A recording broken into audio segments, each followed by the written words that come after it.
Hi, my name is Mike McLaughlin. I'm a Chinese martial arts instructor and I also teach Chan Buddhism and I practice Chinese medicine in Cape Town, South Africa. Today we're going to introduce some basic meditation techniques. It's going to be very simple. How to sit, correct posture and correct frame of mind. So have you ever asked yourself the question, why are we here? Where do we come from? And what is life all about? Through meditation, we can find the answer to those questions. But it's not easy, and it does take time. The meditation that we are going to do is called Chan meditation, which is Chinese. In Japan, it's known as Zen. There are different ways of meditating. There's standing meditation, walking meditation, and sitting meditation. So today we'll be doing how to sit properly, where to sit, how to develop the correct frame of mind, how to breathe, and how to learn to relax or let go, and how to use your breathing technique to detach from your emotions so that your mind will calm down and the energy flow of the body will become in equilibrium. So we use the breathing technique for relaxation. That affects the nervous system as well as your emotions, and it will help you to calm down and relax. The first thing you want to do is find a quiet space where you'll be left alone for a half an hour or so without people interrupting you. Wear loose clothing, don't have a heavy meal, and go to the loo. We use a raised cushion, which we'll show you just now, which raises your body at a slight angle to the ground. So you're going to sit on the cushion, cross your legs, and fold your arms, or rather your hands, in front of you, which we'll demonstrate as well. The fingers must be one on top of each other, with the middle finger in the center of the palm, the thumbs touching lightly to form a triangle, and the palms facing upward. Relax the chest. A lot of the time I've seen people doing meditation with their chest sticking out, but the upper body must be relaxed so that the lungs can open and close naturally. Also, when you sit very upright and push your chest forward, the muscles at the back are pulling your shoulders back, so there's tension. You want to be able to relax altogether. The tip of the tongue must be against the roof of the mouth. We have a pulse in the back of the body and the front of the body. That pulse connects in the head. So the back pulse finishes here and the front pulse finishes here. We put the tip of the tongue against the roof of the mouth, and the back pulse and the front pulse are then in one, so that the energy can circulate. We're going to use the Chinese meridian system to describe how to bring the energy into equilibrium. In Chinese medicine, you have these lines of energy that run down the front of the body, up on the inside, up to over the shoulder and the head, and down back again. So in effect what happens is you have this energy flow which is going down and coming up and doing this, and it's on two sides. The back is yang and goes down. The front is yin and comes up. And these two give appearance to your body and function to the body. So when we sit in the lotus position, all these meridians are connected and flow around the body, and eventually it will create equilibrium.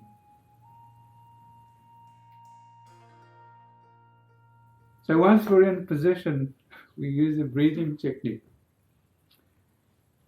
You breathe through the nose and drop the breath down past the lungs to the lower abdomen. That's why the chest must be slightly rounded so it can relax. You follow the breath all the way down to your lower abdomen. Hold it for a few seconds and breathe out again. So what we're going to do is concentrate on the breath, going all the way down, hold it for a few seconds, comes up. By concentrating on the breath, eventually we will start to detach from our emotions. For every thought you have, it has an emotional reaction in your body. So I have one emotion, it creates a thought. And the thinking and the emotions are interacting all the time. But you have basically two states. You've got emotions you like and emotions you don't like. So it's basically 0 and 1. I like it or I don't like it.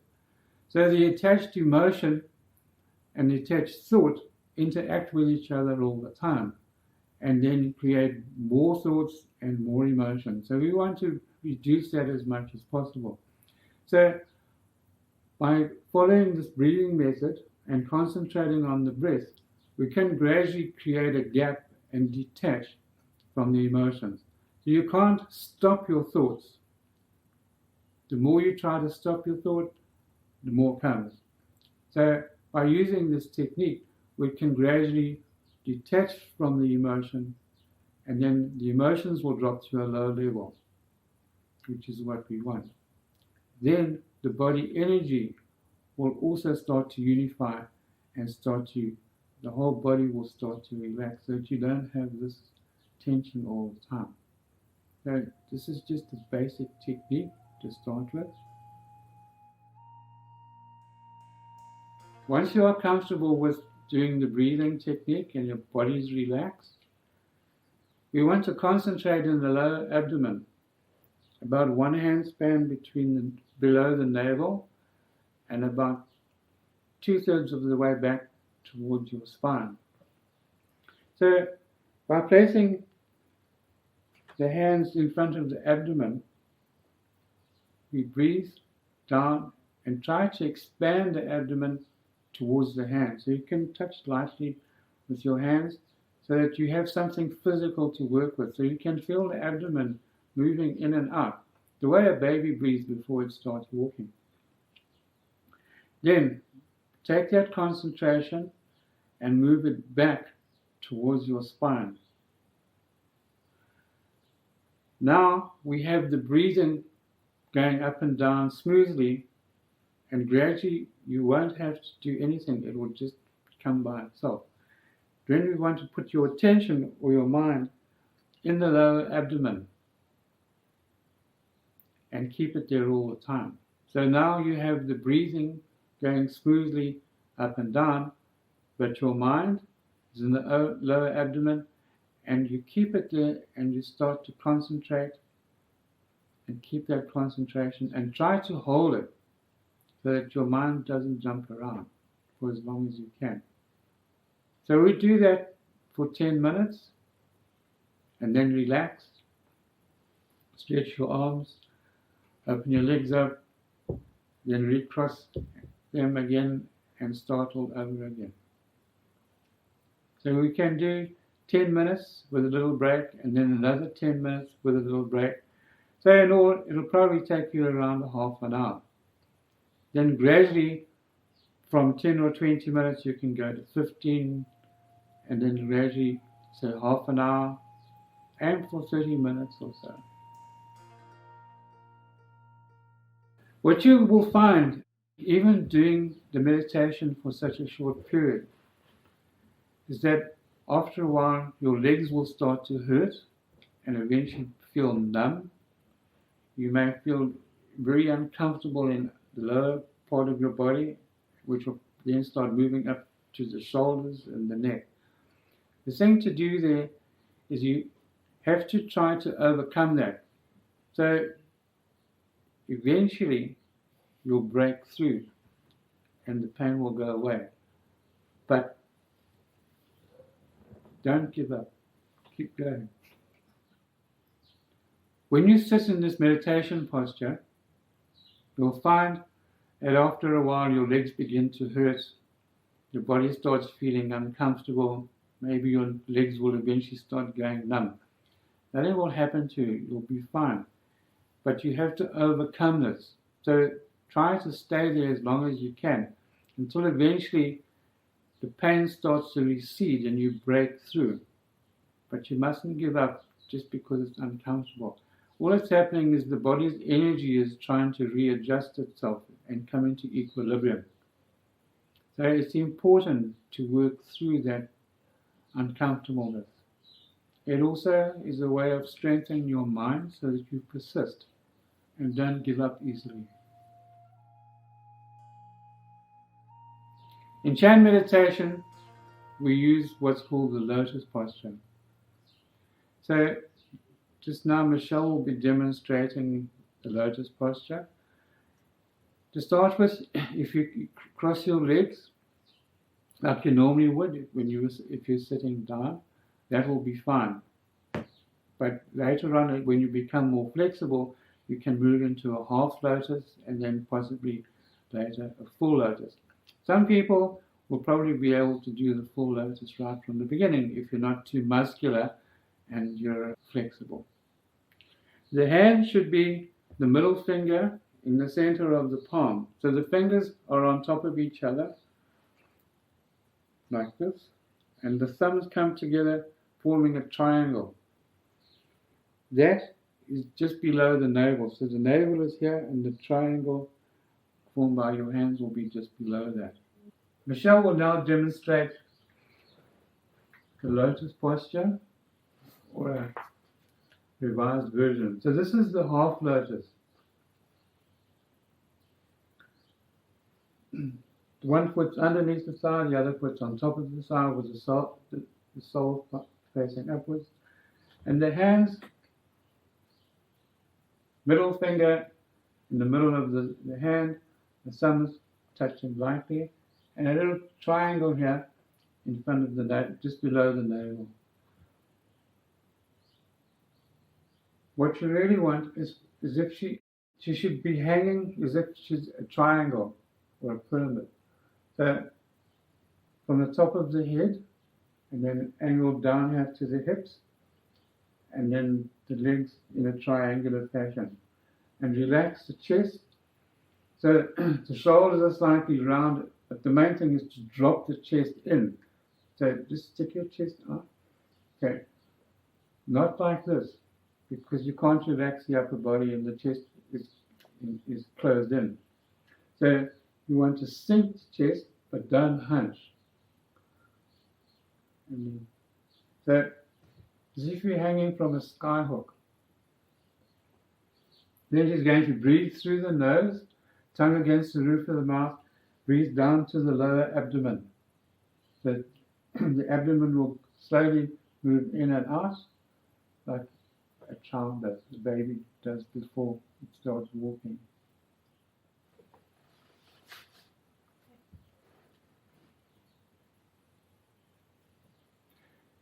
So now we have Michelle doing the full lotus. You can see both feet are on top of the thighs. This is the traditional lotus position. Not everyone can do it, but you can start off doing just crossed legs and a half lotus, and then gradually, when you become more flexible, you can move to this posture. So you can see also that the wrist is on the arch of the foot on either side. So the wrist, this part of the wrist, and the forearm, the first couple of inches, are here on the arch of the foot on either side. The fingers are interlaced and on top of each other. And this little triangle is in front of the abdomen, just below the navel.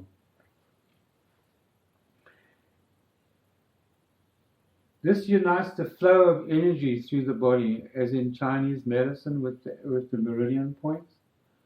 So gradually from this posture, all the various energies in the body will come into equilibrium, and then we'll be able to concentrate them here in the abdomen, as I said earlier. So we concentrate in the lower abdomen until eventually everything comes together and everything is in one. For beginners, you find the lotus or half lotus a bit too much. You can just sit in an ordinary cross-legged position like this.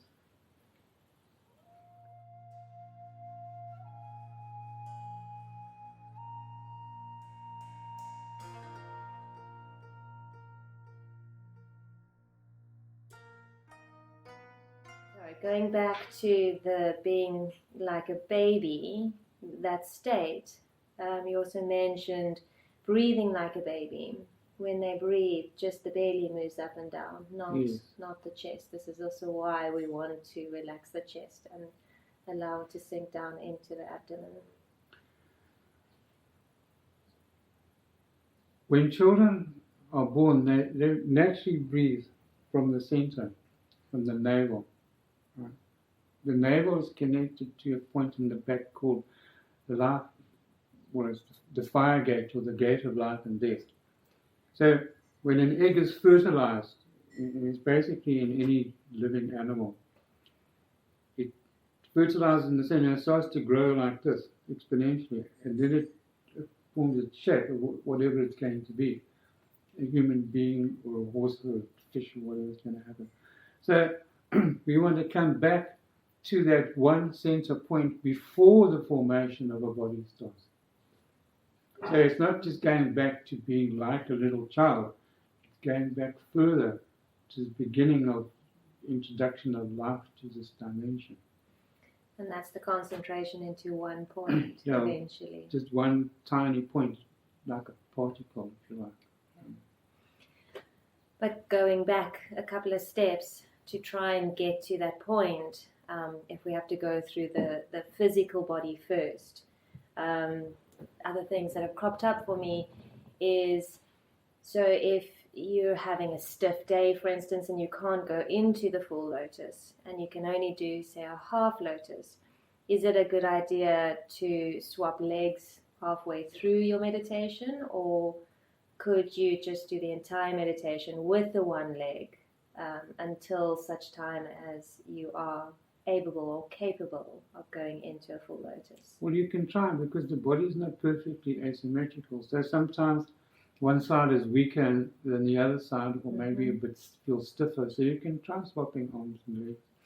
So, or legs mainly, and the arms. Yeah, but so for me, sometimes it feels almost like a disruption then in the middle of meditation. You don't necessarily want to disrupt what you're doing to shift your body position. And then you obviously go back to your more flexible leg. Is that a problem? Or should you try and create the symmetry in the body by changing legs? Okay. The whole thing that we're dealing with here is about mind and strengthening the mind so that it then takes over everything. Takes over your body and your mind. What we call our mind, we mainly say, okay, the mind is the brain, but in Eastern philosophy, the mind is an overarching principle that is everywhere in the universe and controls everything and produces everything. So we have ego, which is developed through our life in this dimension on this planet, which attaches us to life in this dimension. We have to overcome the ego, but the ego doesn't want to go away. So you have to have a strong mind to overcome the ego. Okay. When you can overcome the ego, then you can start to go back to so-called original mind, if you want to call it that. So the lotus position is not designed to be comfortable. It's difficult to maintain that posture for long periods of time when you first start, and there's a lot of pain involved. The body energy has to go back to what's known as the eigen state or original state, because it becomes polluted living in this dimension.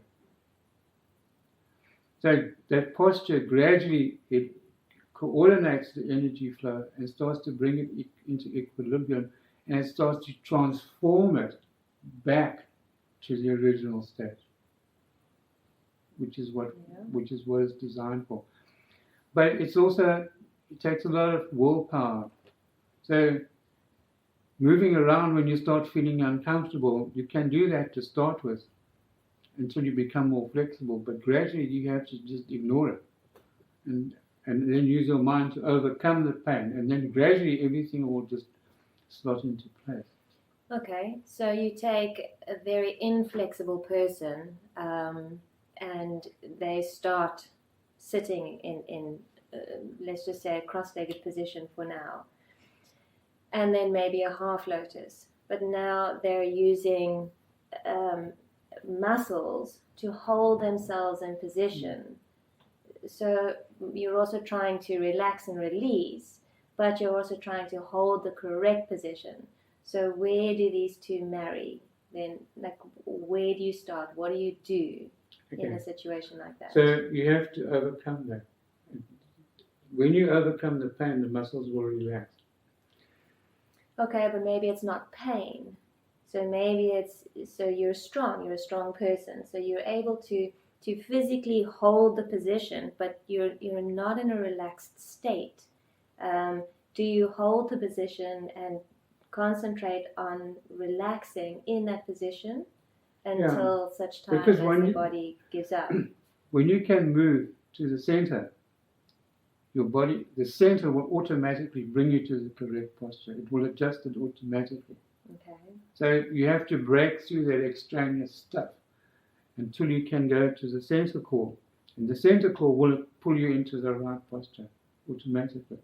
It's like when we do Tai Chi. Excuse me. We try to do the postures as correctly as possible, but we always do it like differently on different days. When you can suspend from the center core, it becomes automatic. It automatically corrects itself. Okay, so then the next question would be, would it be better to do a good half lotus than a bad full lotus? So bad meaning you've really got to work hard to keep your legs in the full lotus. So you're using physical power or muscles to hold you there. Gradually, when you can do a half lotus, you're still learning to relax and let go. When you can relax and let go, it'll be easier to move into a full lotus. But also by that time, your body will start to become more elastic. Okay, so it'll be almost like a natural progression into Again, the thing is, when we can move to the center, we're no longer using muscle and tendons as like normal people. The body transforms. It becomes more pliable. Okay, so you should just persevere at your level, whatever that level is. Don't force it. And keep experimenting, keep seeing how far you can go. Not everyone's the same. Okay. For instance, a man who develops his body and has a lot of muscle which is not beyond normal, right? It also tends to make them, unless they stretch a lot, they lose the elasticity. But a woman has softer muscle, so the body is more flexible, more elastic. So for a lot of women, it's easier for them to do the lotus posture. Men might struggle with it to start with, but you must just persist. Everyone's different. It's not the same person.